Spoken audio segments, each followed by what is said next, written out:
আসসালামু আলাইকুম রহমতুল্লাহ বারাকাতু। MTL লন্ডন ইস্যু থেকে বিশ্ব জামাতি সংবাদে আমন্ত্রণ জানাচ্ছি।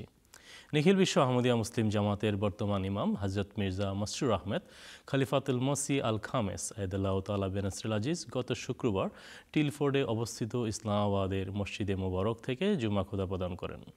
প্রথমেই থাকছে হুজুর আনোয়ার আয়দাল্লাহ তাআলা বেনসরুল আজিজ প্রদত্ত জুমা খুতবা সারমর্ম। আমাদের প্রাণপ্রিয় হুজুর আয়দাহুল্লাহ তাআলা বেনসরুল আজিজ আজকের জুমার খুতবায় পবিত্র রমজান মাস ও পবিত্র কোরআনের মাঝে যে গভীর সম্পর্ক বিদ্যমান সেই বিষয়ে আলোচনা করেন। পবিত্র কোরআনের শিক্ষা থেকে দূরে সরে যাওয়াই যে আজ মুসলিম বিশ্বে বিরাজমান অরাজক ও বিশৃঙ্খল পরিস্থিতির প্রকৃত কারণ, সেই বিষয়টি হুজুর আয়দাহুল্লাহ তাআলা বেনসরুল আজিজ তুলে ধরেন।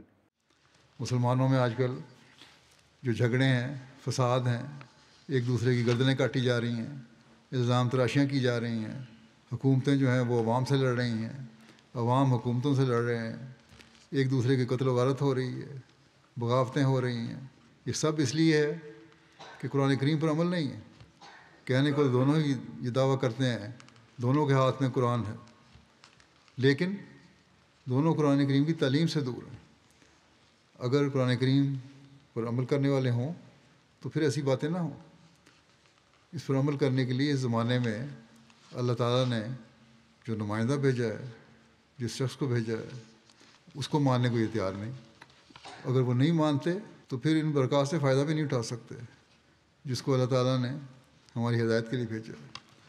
काश मुसलमान समझें और सोचें कि अल्लाह ताला ने इनके लिए एक नेक राह पैदा कर दी है और इस पर चलकर फ़ायदा उठाएं।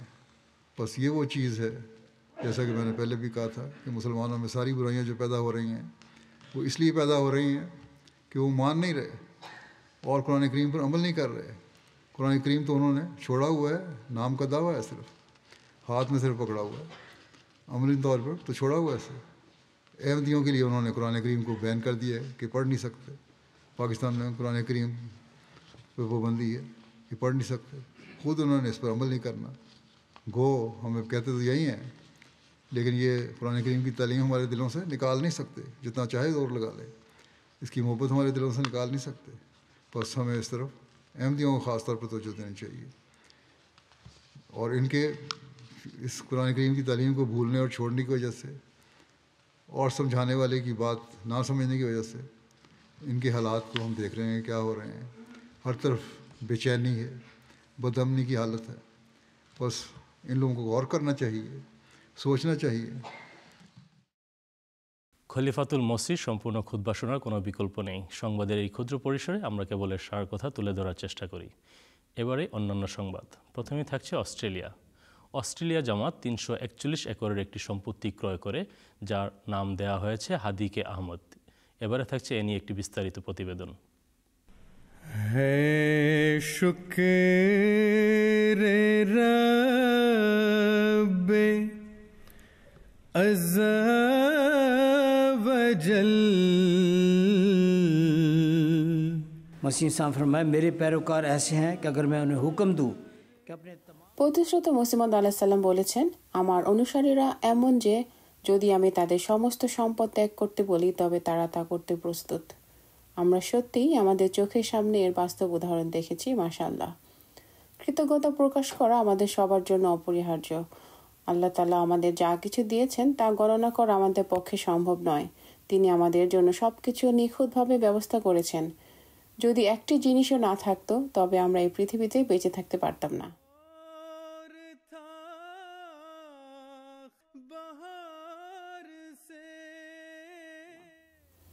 স্বাগতম হাদিকে আহমদ, অস্ট্রেলিয়া। নিউ সাউথ ওয়েলসের বাথার্স্টে অবস্থিত আহমদে মুসলিম জামাতের নতুন 341 একর বিশাল সম্পত্তি, যা সিডনির বাইতুল হুদা মসজিদ থেকে 150 কিলোমিটারেরও বেশি দূরে অবস্থিত। ইনশাআল্লাহ ভবিষ্যতে এই সম্পত্তি জাতীয় অনুষ্ঠানের জন্য ব্যবহৃত হবে, যার মধ্যে জামাতের বার্ষিক সম্মেলন জলসা সালানা অস্ট্রেলিয়া অন্যতম। সর্বশক্তিমান আল্লাহ তাআলা প্রতিশ্রুত মুহাম্মদ আলাইহিস সালামকে যে ভবিষ্যৎবাণী দিয়েছিলেন, আপনার আবাস সম্প্রসারিত করুন, এটি তারই একটি বাস্তব প্রমাণ। এটি আল্লাহর পক্ষ থেকে তার বান্দাদের জন্য বিশেষ অনুগ্রহ। In 1983, when Jamaat 1983 সালে যখন জামাতে অস্ট্রেলিয়া প্রথম সম্পত্তি ক্রয় করে তখন সদস্যের সংখ্যা এতই কম ছিল যে তারা নিজের অর্থ সংগ্রহ করেও একটি কেন্দ্র গড়ে তুলতে পারেনি। বাইতুল হুদা মসজিদের জন্য 1983 সালে সম্পূর্ণ তহবিল কুয়েতের একটি ছোট জামাতে দান থেকে এসেছিল। আজ মাত্র 40 বছরের মধ্যে আল্লাহ তাআলা 9,000-এরও কম সদস্য বিশিষ্ট এই জামাতকে $4 মিলিয়নেরও বেশি মূল্যের একটি সম্পত্তি ক্রয় তৌফিক দিয়েছেন। এটি কেবলমাত্র প্রতিশ্রুত মসিহ মাউদ আলাইহিস সালামের ভবিষ্যদ্বাণী বাস্তবায়ন নয়, বরং তার জামাতের সত্যতারও প্রমাণ করে। এই অঞ্চলটি পূর্বে দ্বিতীয় বিশ্বযুদ্ধের প্রশিক্ষণ শিবির ছিল। যুদ্ধ পরবর্তী সময়ে এটি অভিবাসী শিবিরে রূপান্তরিত হয়, যেখানে হাজার হাজার ইউরোপীয় অভিবাসীকে আশ্রয় দেওয়া হয়েছিল।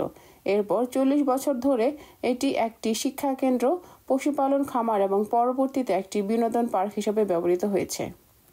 একজন স্থানীয় ব্যক্তি এটি কিনে বাথার্স্টে শিপ অ্যান্ড ক্যাটেল শো প্রতিষ্ঠা করেন, যা 1978 সালে শুরু হয় এবং 43 বছর ধরে চলে, যতক্ষণ না কোভিড মহামারীর কারণে এটি বন্ধ হয়ে যায়। আজ এই সম্পত্তি বাথার্স্টের অন্যতম মূল্যবান রিয়েল এস্টেট, যার মনোরম দৃশ্য এবং ভবিষ্যতের জন্য অসংখ্য সম্ভাবনা রয়েছে। বর্তমানে এই সম্পত্তিতে রয়েছে একটি গলফ কোর্স ও মিনি গলফ কোর্স, একটি প্রাণী উদ্যান, একটি আধুনিক রান্নাঘর, 220 জনে থাকার ব্যবস্থা। 2025 সালের শুরুতে জামাত অস্ট্রেলিয়া এখানে প্রথমবারের মতন একটি ঐতিহাসিক অনুষ্ঠান আয়োজন করে। প্রথমে ন্যাশনাল প্রশিক্ষণ কর্মশালা অনুষ্ঠিত হয়, যেখানে ন্যাশনাল আমেলা এবং সকল স্থানীয় সভাপতি উপস্থিত ছিলেন। এরপর ন্যাশনাল আমেলা সভা অনুষ্ঠিত হয়, যা আমির ও মিশনারি ইনচার্জ ইনামুল হক কাউসার সাহেব পরিচালনা করেন। রাতে আকাশের নিচে বারবিকিউ ডিনারেরও আয়োজন করা হয়। পরদিন ইয়মে তাশাক্কুর বা কৃতজ্ঞতা দিবস অনুষ্ঠিত হয়, যেখানে প্রায় 300 আহমদি পুরুষ, মহিলা ও শিশু অংশগ্রহণ করেন। A member of Lajna came up to me and she said that I had been... একজন লাজনা সদস্য বলেন, আমি আমার সন্তানের বিয়ের জন্য সোনার গহনা জমিয়ে রেখেছিলাম, কিন্তু আমি অনুভব করলাম যে এই উদ্দেশ্য আমার সন্তানের বিয়ের চেয়েও বড়, তাই আমি আমার সমস্ত সোনা জামাতে দান করলাম। একজন খাদিম তার প্রথম বাড়ি কেনার জন্য অর্থ সঞ্চয় করেছিলেন। যখন তাকে অনুদানের কথা বলা হয়, তখন তিনি বলেন, এটি আমার জন্য একটু কঠিন, কারণ এটি আমার প্রথম বাড়ির জন্য জমা রাখা ছিল। কিন্তু 10 মিনিট পরেই তিনি একটি স্ক্রিনশট পাঠান এবং বলেন, আমি আমার জমাকৃত সমস্ত অর্থ জামাতে দান করেছি। এই ঘটনা একেবারে হযরত আবু বকর রাদিয়াল্লাহু তাআলা আনহুর মহান আত্মত্যাগের মতো, যিনি বলেছিলেন, আমি আমার পেছনে কিছুই রাখিনি, শুধুমাত্র আল্লাহ এবং তার রাসূল সাল্লাল্লাহু আলাইহি সাল্লাম ব্যতীত। আমির সাহেবের সমাপনী বক্তব্য এবং দোয়ার মাধ্যমে অনুষ্ঠান শেষ হয়। ইনশাআল্লাহ আগামী 2 থেকে 3 বছরের মধ্যে এই সম্পত্তিকে বার্ষিক সালানা জলসাগাহে রূপান্তরিত করার পরিকল্পনা রয়েছে। আলহামদুলিল্লাহ, আমরা আল্লাহ তাআলার প্রতি কৃতজ্ঞ যে আমাদের 341 একর জমি সহ একটি বিশাল কমপ্লেক্স লাভের সুযোগ দিয়েছেন। এখানে 2টি বাড়ি, 7টি ডরমিটর, একটি বড় হল যেখানে প্রায় 300 জন ধারণ ক্ষমতা সম্পন্ন, ডাইনিং এরিয়া, রেস্তোরাঁ ও উপহার কেন্দ্র রয়েছে। ইনশাআল্লাহ এটি খোদ্দাম, আনসার এবং লাজনার ন্যাশনাল ও আঞ্চলিক ইজতেমার জন্য বিশেষভাবে উপযোগী হবে। মহান আল্লাহ তাআলা আমাদের উপর আরও অনুগ্রহ করুন এবং প্রতিশ্রুত মসিহ মাউদ আলাইহিস সালামের ঘরকে আরও প্রসারিত করুন। আলহামদুলিল্লাহ। MT international, Australia studios. সবশেষে থাকছে যুক্তরাজ্যের ক্যামব্রিজ ইউনিভার্সিটিতে অনুষ্ঠিত একটি ডকুমেন্টারি অনুষ্ঠান ফেইথ ইন চেইন নিয়ে থাকছে আমাদের এবারের বিস্তারিত প্রতিবেদন। প্রত্যেকেই নিজের দেশকে ভালোবাসে। আমিও আমার দেশকে ভালোবাসি। আমি 1982 সাল থেকে নিয়মিত এখানে আসছি। একজন আহমদীকে হত্যা করা হলেই গল্পটা সেখানে শেষ হয়ে যায় না। বিষয়টি এমন নয় যে আপনি তাদের কবর দিলেন আর সব শেষ হয়ে গেল, বরং তা এক সূচনা হয়ে থাকে। পাকিস্তানে অপরাধী হবার জন্য আপনাকে কিছু করতে হবে না। যদি আপনি একজন আহমদী হন, তাহলে শুধু আহমদী হওয়াটাই অপরাধী গণ্য হবার জন্য যথেষ্ট। পাকিস্তানে আহমদিয়াতের ক্রমবর্ধমান বিরোধিতা ও নির্যাতনের প্রেক্ষিতে ক্যামব্রিজ বিশ্ববিদ্যালয়ে একটি অনুষ্ঠান আয়োজন করা হয়। এই অনুষ্ঠানে পাকিস্তানে আহমদীদের প্রতিদিন যেসব প্রতিকূলতার সম্মুখীন হতে হয় তা তুলে ধরা হয়। আমরা ক্যামব্রিজে এই ইভেন্টটির আয়োজন করেছি, যার মাধ্যমে পাকিস্তানের আহমদী মুসলমানদের ওপর নির্যাতনের বিষয়টি তুলে ধরা হয়েছে। আমরা ফেইথ ইন চেঞ্জ নামক তথ্যচিত্রের প্রদর্শনীর মাধ্যমে এই আয়োজন করেছি। ক্যামব্রিজের সুন্দর একটি স্থানে বিশ্ববিদ্যালয়ের শিক্ষক, শিক্ষার্থীদের এবং সাধারণ জনগণকে আমন্ত্রণ জানানো হয়েছে, যেন তারা এই জামাত সম্পর্কে এবং পাকিস্তানে তাদের সমস্যাবলী সম্পর্কে জানতে পারে। ইভেন্টটি শুরু হয় ফেইথ ইন চেঞ্জ তথ্যচিত্রের প্রদর্শনীর মাধ্যমে, যেখানে আব্দুস শাকুর সাহেবের গল্প তুলে ধরা হয়। তাকে কেবল তার ধর্মবিশ্বাসের কারণে অন্যায়ভাবে কারাবন্দী করা হয়। আমি আহমদিয়া মুসলিম জামাত পাকিস্তানের একজন সদস্য। 1974 সালে আমাদের রাষ্ট্রীয়ভাবে অমুসলিম ঘোষণা করা হয়। আমাদের বাড়িঘর ও দোকানপাট লুট করা হয়। তথ্যচিত্রের প্রদর্শনী শেষ হওয়ার পর একটি প্যানেল আলোচনা অনুষ্ঠিত হয়, যেখানে শাকুর ভাই ও একজন আইনজীবী খলিল সাহেব আলোচনা করেন। তাদের সাথে একজন পাকিস্তানি আহমদি উসমান আহমদ সাহেবও ছিলেন, যিনি পাকিস্তানে আহমদি হিসেবে জীবনযাপনের ব্যক্তিগত অভিজ্ঞতা তুলে ধরেন।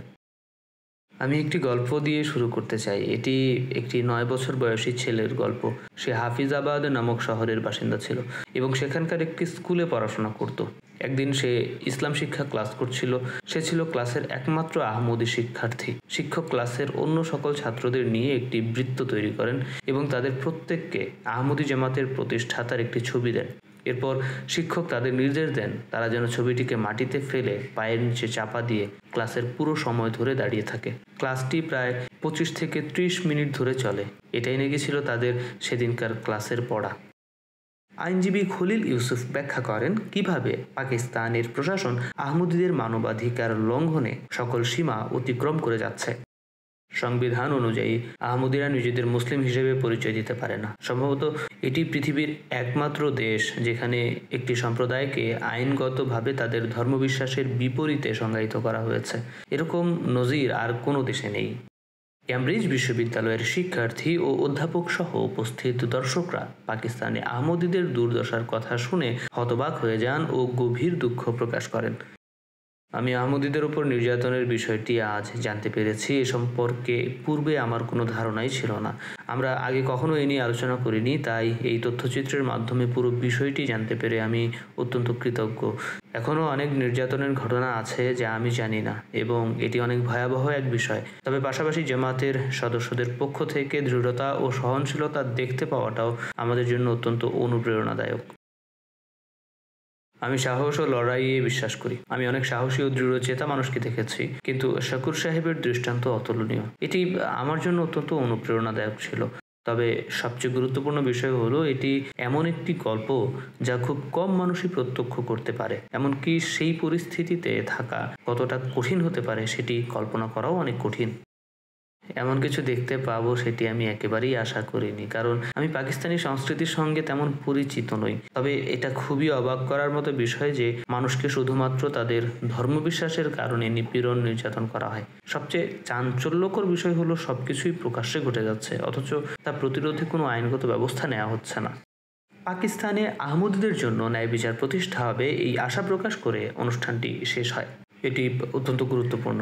আমরা যেন পাকিস্তান ও এর বাইরের সেই কণ্ঠগুলোকে সমর্থন করি যারা পাকিস্তানে বসবাসরত প্রতিটি নাগরিকের স্বাধীন জীবনযাপনের অধিকারের নিশ্চয়তা দিতে চায়। এটি ফেইথ ইন চেঞ্জ তথ্যচিত্র সিরিজ নিয়ে পরিকল্পিত প্রদর্শনীগুলোর প্রথম আয়োজন। এই ইভেন্টটি অত্যন্ত সফল হয়েছে। এ কারণে আমরা ভবিষ্যতে এই ধরনের আরও ইভেন্ট আয়োজনের পরিকল্পনা করব ইনশাল্লাহ। এটি ক্যামব্রিজে অনুষ্ঠিত হয়েছে কারণ শাকুর ভাই এখানে ছিলেন। আমরা লন্ডন ও সারে শহরেও এ ধরনের আয়োজন করতে চাই। এর ফলে আরও বেশি মানুষ আহমদিয়া মুসলিম জামাত, তাদের উপর চলমান নির্যাতন ও মানবাধিকার লঙ্ঘনের ঘটনা সম্পর্কে জানতে পারবে। নৌশেরওয়ান রশিদ, MTA নিউজ। এই ছিল আমাদের আজকের সর্বশেষ জামাতি সংবাদ। সংবাদ সম্পর্কে যে কোনো মন্তব্য পাঠাতে পারেন jamatnews@mta.tv এই ঠিকানায়। আগামী সপ্তাহে একই সময় সংবাদ দেখার আমন্ত্রণ জানিয়ে বিদায় নিচ্ছি। আসসালামু আলাইকুম রহমতুল্লাহ ওয়া বারাকাতুহু।